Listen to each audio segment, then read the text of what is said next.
Hello, all you coin collectors out there, and welcome to DC Coin World International Coin Channel. Today we have three pieces of New Zealand currency for you, and I'm pretty excited about this. We have a £1 note from 1947, a halfpenny coin from 1947, and a sixpence from 1947, and all of them are relatively valuable, and all of them have their own little stories. So let's start out at first with this £1 note. And I'll move the halfpenny off and the sixpence off, and we'll just get right to the £1 note. And as you can see, it says the Reserve Bank of New Zealand at the top promises to pay on demand in Wellington, the sum of £1. So you have to actually, if you wanted to actually make a demand on the bank, you'd have to take it to Wellington and say, I want £1, probably silver, and you need to give that to me for this note. Over here it says £1. Here it says £1 in numerology, and then down here in letters it says £1 and £1. Now, what makes this identifiable and makes this a relatively valuable note is this signature here, and it says T.P. Hanna, Hanna, Chief Cashier. And underneath, if we blow this up, and I'm going to turn this light off for a second so you can see through it, you can see that we have a Maori chief over here as the watermark.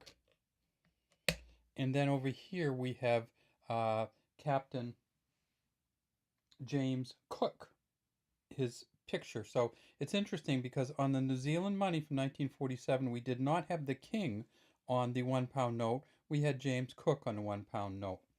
And it's kind of an indication of New Zealand's independence.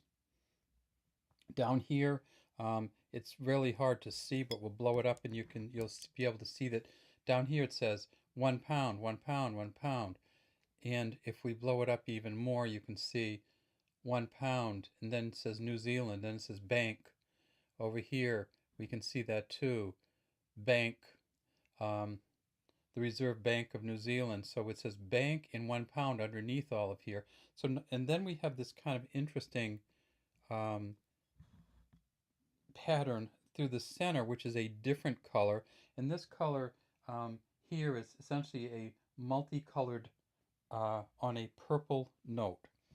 Here we have the coat of arms of New Zealand, and down here you can see it says onward. And if we flip it over, we see that again we have a ship at sea. Whether this is Captain James Cook's ship or not, it's hard telling for me, but maybe somebody else knows that. Down here underneath it says Thomas Delarue and Company Limited, London, and that's who made a lot of these different paper notes in the 40s, 50s, 30s, 40s, and 50s, I believe. And if we again turn it over, we see that the Maori chief watermark comes through on this side, also, of course, facing to the left from this angle. There are a number of other kind of things that are New Zealandish here. You can see the mountains in the background, the clouds, the seashore, and this ship, if we can get a little bit better glimpse of that ship, is just a finely detailed ship at sea. Okay, so what else do we have? We also have the sixpence, and this is a New Zealand sixpence from 1947. And I'm going to turn this light off again and blow this up. And this is an interesting sixpence. So sixpence was 1/40th of a pound. You can see the bird on here. It's hard to get it right. If you want to get the date at the bottom, you have to turn the bird so it's facing upside down. If you want to get the sixpence in New Zealand, it's kind of still at an angle here. So you can't, it's hard to get this bird straight and get the word straight. So this coin is actually relatively valuable because they only made this coin in 1947. And the reason they only made it in 1947 is going to be clear from the front, and that's because it says George the Sixth, King and Emperor.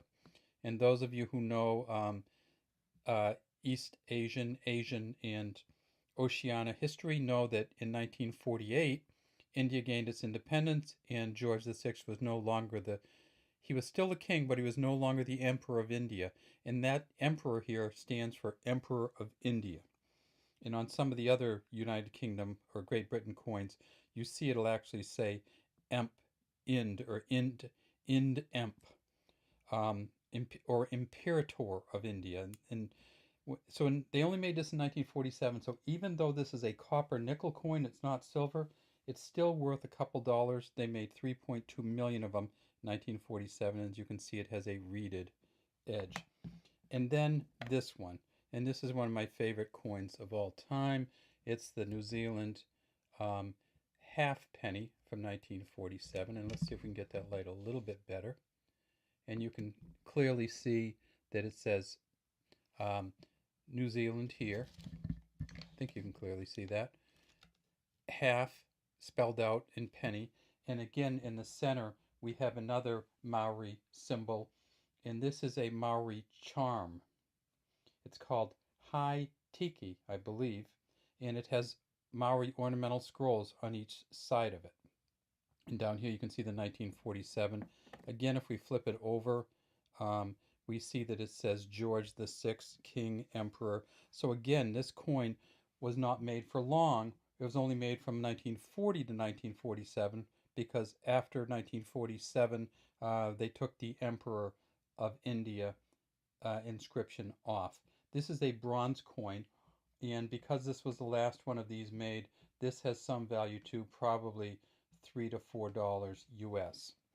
But the most valuable of all of these is the note from 1947.